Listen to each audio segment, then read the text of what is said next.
सबक number 17 मश्क। Number 1 मायने याद कीजिए। गुलजार, फुलवारी, चमन, दाना, अक्लमंद, होशियार, सबा, सुबह की ठंडी हवा, गुलशन, बाग, सदा, आवाज, मगज, शहद की मक्खी, बेसूद, बेफायदा, बेकार, नेमत, अच्छी चीज। नंबर 2 सोचिए और बताइए। सवाल नंबर 1 शहद की मक्खी बाग में क्यों आती है? जवाब: शहद की मक्खी फूलों का रस चूसने के लिए आती है। सवाल नंबर 2 शहद की मक्खी शहद किस तरह बनाती है? जवाब: शहद की मक्खी बाग से फूलों का रस चूसकर छत्ते में एक जगह जमा करती है।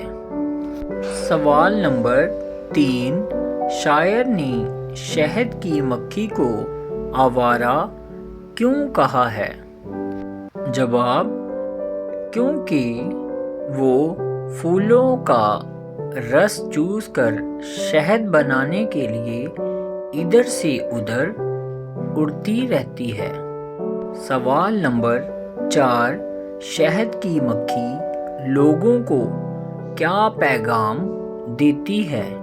जवाब: शहद की मक्खी लोगों को ये पैगाम देती है कि जिस तरह वो शहद बनाने के लिए एक जगह से दूसरी जगह फूलों को ढूंढती रहती है, और लोगों को भी चाहिए कि वो इसी तरह इल्म को ढूंढें। सवाल नंबर 5 आखिरी मिसरे में शायर ने क्या कहा है?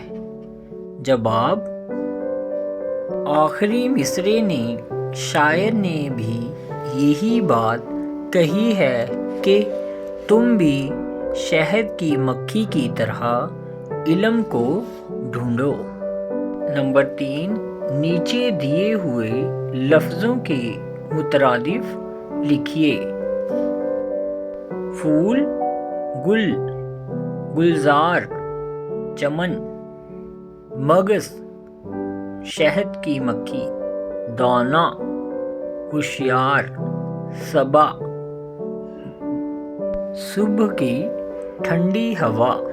नंबर 4 नीचे दिए हुए मिसरों को पूरा कीजिए। नंबर 1 सब्ज़े से है कुछ काम के मतलब है सबा से, रखा है खुदा ने उसे फूलों में छुपा कर, कहते हैं जिसे शहद, वो एक तरह का रस है। नंबर 4 तुम शहद की मक्खी की तरह इल्म को ढूंढो। नंबर 5 अमली काम। इस नज़म को खुशखत लिखिए।